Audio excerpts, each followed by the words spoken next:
पिछले वीडियो में आपको बताया गया था कि एनएसी के राष्ट्रीय नेता मानसून सत्र के दौरान दिल्ली में ही डेरा डाले रहे और सभी पार्टियों के सांसदों से व्यक्तिगत रूप से मिलकर पेंशनरों की समस्याएं बताते रहे। एनएसी की टीम किस किस दल के सांसद से मिली और उनसे क्या क्या बात हुई, इसकी पूरी जानकारी इस वीडियो में देने का प्रयास है। वीडियो शुरू करने से पहले आपसे अनुरोध है कि इस चैनल को सब्सक्राइब कर लाइक और शेयर जरूर करें। पिछली 27 जुलाई से ईपीएस 95 राष्ट्रीय संघर्ष समिति की टीमें पेंशन आंदोलन को गति देने के लिए दिल्ली में पहुंच गई थीं।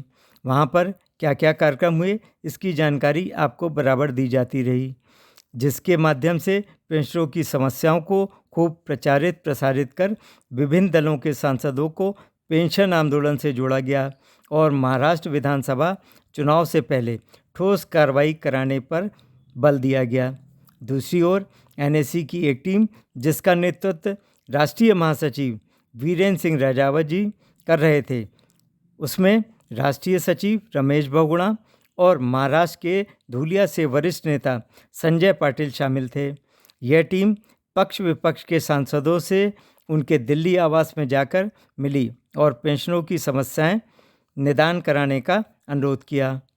सत्तारूढ़ दल और विरोधी दल के किन किन सांसदों से मुलाकात हुई, आइए जानते हैं। सबसे पहले कांग्रेस के सांसदों की जानकारी लेते हैं। महाराष्ट्र के नंदुरबार के कांग्रेस सांसद गोवल पालवी, लातूर से कांग्रेस सांसद शिवाजी कालगे, अमरावती से सांसद बलवंत वानखेड़े, उत्तर मध्य मुंबई से सांसद वर्षा गायकवाड़। महाराष्ट्र के इन सभी सांसदों ने कहा कि हमें जानकारी है कि कोल्हापुर से हमारे वरिष्ठ सांसद श्री छत्रपति साहू जी महाराज भोसले और हमारे जालना से सांसद कल्याण राव काले आपके जंतर मंतर पर धरने में भी आए थे और अपने वायदे के मुताबिक उन्होंने लोकसभा में भी ईपीएस 95 पेंशन का मुद्दा उठाया।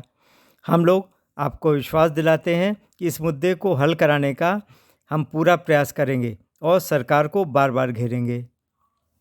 कांग्रेस के ही कर्नाटका से सांसद रघुनाथ देशपांडे ने कहा कि व्यक्तिगत रूप से जो भी मदद होगी मैं इसे जरूर करूंगा। महाराष्ट्र के बीड से राष्ट्रवादी कांग्रेस शरद पवार गुट के सांसद बजरंग सोनवड़े और महाराष्ट्र के सांगली से निर्दलीय सांसद विशाल पाटिल ने स्पष्ट शब्दों में कहा कि आपकी मांगें सही हैं और आपको जब तक न्याय नहीं मिलेगा हम लोग चुप नहीं बैठेंगे।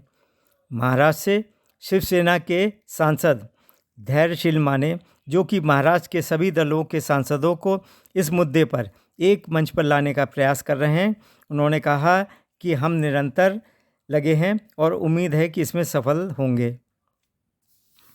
उत्तर प्रदेश के बलिया से समाजवादी पार्टी के सांसद सनातन पांडे ने कहा कि वो अखिलेश यादव जी से बात करके इस संबंध में जो मदद होगी वह करेंगे।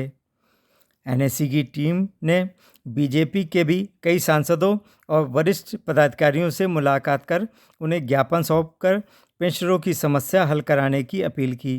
बीजेपी के जिन नेताओं से मुलाकात हुई उनमें प्रमुख हैं राष्ट्रीय सचिव BL संतोष। उन्होंने बताया कि 2012-13 में बीजेपी ने ही यह मुद्दा उठाया था। यह महत्वपूर्ण समस्या है, इसका हल कराने का पूरा प्रयास होगा।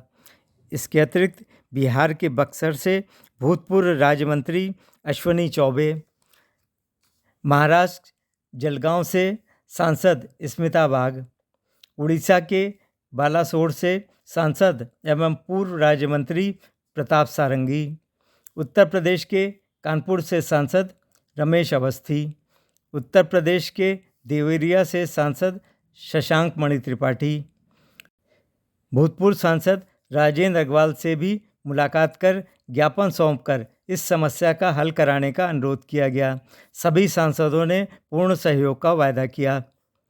भूतपूर्व रक्षा राज्य मंत्री सुभाष भामरे, जो कि पिछले कई वर्षों से पेंशनरों के समर्थन में आवाज़ उठाते रहे हैं, उन्हें फिर से सक्रिय होने को कहा गया तो उन्होंने वायदा किया है कि वो निरंतर सहयोग करेंगे। मध्य प्रदेश भिंड से बीजेपी सांसद संध्या राय जी, जो आजकल बीच बीच में लोकसभा में पीठासीन दिखती हैं, उनसे मुलाकात का समय लिया गया था। कुछ समय पूर्व आवास से निकल जाने के कारण उनसे फ़ोन पर इस विषय पर बात हुई। उन्होंने पूर्ण सहयोग का वायदा किया। ज्ञापन और समस्त प्रपत्र उनके निजी सचिव को हस्तगत करा दिए गए। मथुरा से सांसद एवं पेंशनरों के हितों के लिए सक्रिय रहीं हेमा मालिनी जी से भी एनएसी की टीम मिली। उन्होंने कहा कि वो कई बार हर तरीके से प्रयास कर चुकी हैं, पर कार्य न हो पाने के कारण शर्मिंदा हैं, परंतु हार नहीं मानी है। मैं फिर से इस काम में लगूंगी। अभी 4-5 दिन दिल्ली में रहकर मैं वरिष्ठ मंत्रियों से मिलूंगी और कोई ठोस कार्रवाई कराने का प्रयास करूंगी। केंद्र सरकार के वरिष्ठ मंत्री नितिन गडकरी जी से एनएसी की टीम ने मुलाकात कर अभी तक कोई कार्रवाई न होने पर खेद जताया तो उन्होंने कहा कि वो पहले भी एक पत्र कई डॉक्यूमेंट संलग्न कर पीएमओ को भेज चुके हैं, पर उसे गंभीरता से नहीं लिया गया है, जबकि यह महत्वपूर्ण विषय है।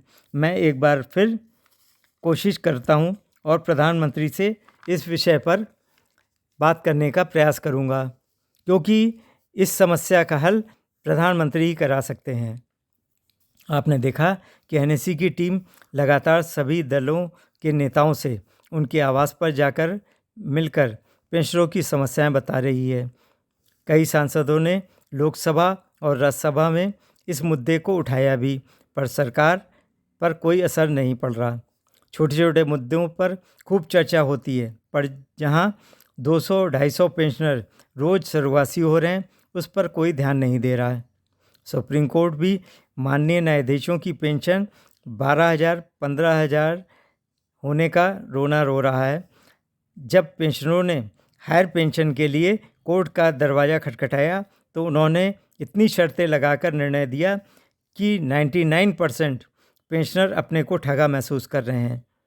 जितनी माननीयों को आज पेंशन मिली है, उसकी आधी ही न्यूनतम पेंशन ईपीएस 95 पेंशनर मांग रहे हैं। जब माननीय 12-15 हज़ार में नहीं जी सकते तो ईपीएस 95 पेंशनर 1,000 में कैसे जिएंगे? अगर सरकार नहीं सुन रही तो माननीय सुप्रीम कोर्ट को इससे स्वतः संज्ञान में लेना चाहिए, ताकि पेंशनरों का भी न्याय व्यवस्था से भरोसा न उठ पाए। कई संस्थाएं सीजेआई को पत्र लिख रही हैं। आप भी अपने स्तर से सुप्रीम कोर्ट के मुख्य न्यायाधीश को पत्र लिखिए। कहीं से भी न्याय मिलना चाहिए। वीडियो के अंत में बेल का बटन दबाकर लाइक और शेयर जरूर करें। हम सब एक हैं, हम सब